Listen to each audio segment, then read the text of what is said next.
Naked Heart Revolution is the go-to podcast for high-achieving individuals seeking to transform their relationships and life.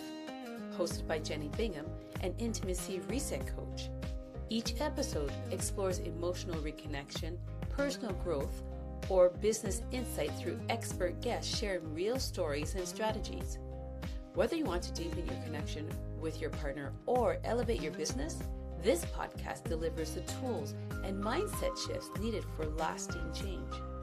Subscribe to join the community focused on intentional healing and empowerment.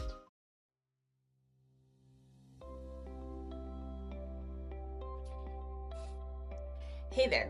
Usually my podcast is roughly around 15 to 20 minutes. Now this one's a little bit different because it's, well, tips moment.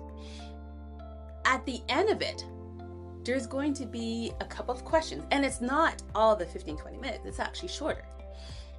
If you're feeling generous, share your answers with a couple of questions that comes at the end with a private group. If not, that's okay. Share your answers with me, because this is something that helps everybody grow. Yeah, you know what this is all about. You know what makes great sex great is how the body is beforehand. Now, I'm not just talking about the flirting, the warming up, the foreplay.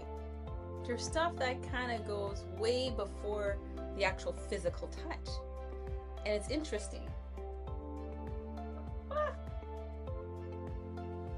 It's interesting because someone, let's say a woman, can become turned on just by what she hears.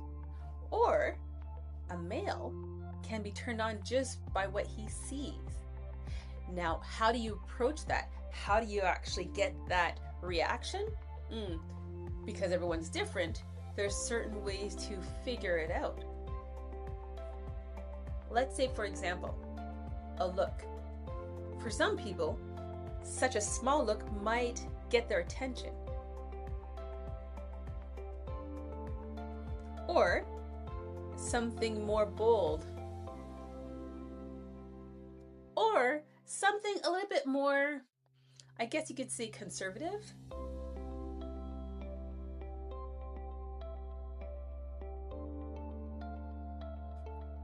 Now, getting the attention is the first step. The second step is your confidence, is your desire to be actually the first one to walk up, or the first one to continue promoting that encouragement. So, being the first one to walk up would be, I want to just confirm, were you looking at me or were you looking somewhere else? What's be that?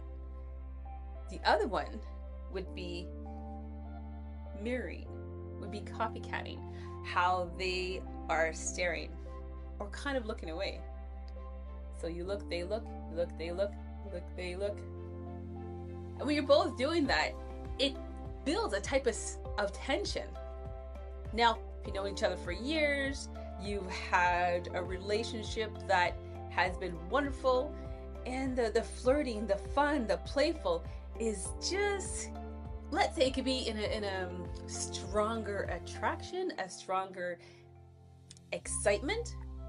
Well, you just kind of step back, make a game. So if you're going to, let's say, very easily grocery store, one end of an aisle to the other end, see how many times you can catch your partner looking at you and them miss the fact you're looking at them. So if I'm looking, I look, they didn't see me, they didn't see me, they didn't see me. All right, they saw me, so I take it away. Okay, they didn't see me. All right, they didn't see me. They saw me, I took it away. And then after the time you actually walk down the aisle, the 1 hour aisle of the grocery store, you get to say, okay, I looked at you 9 times. I looked at you 3 times. I looked at you twice. Or I caught you 5 times. Or I caught you 2 times. Now these are, well, that's one example of how making the flirting, the playfulness actually get more engaged with you and your other half. Yeah. All right. So that's the tip of the day. How to build your flirting, your excitement, your anticipation when you've been together for a long time. Similar in how it works at the beginning. Mind you, this is done more purposefully, where your aim is to not get caught. Meanwhile, at the beginning, the aim is to get caught.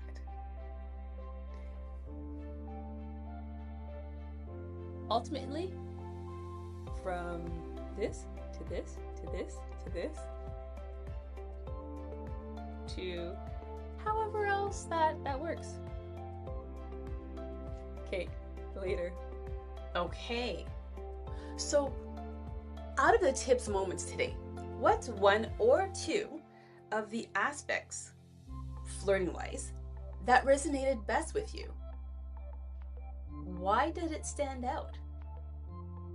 Think about that for a second.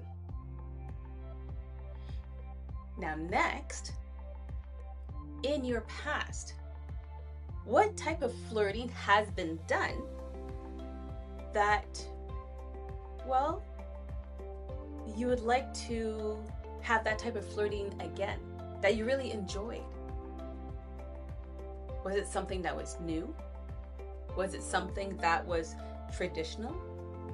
Was it something that really brought your attention to another aspect of yourself or your other half?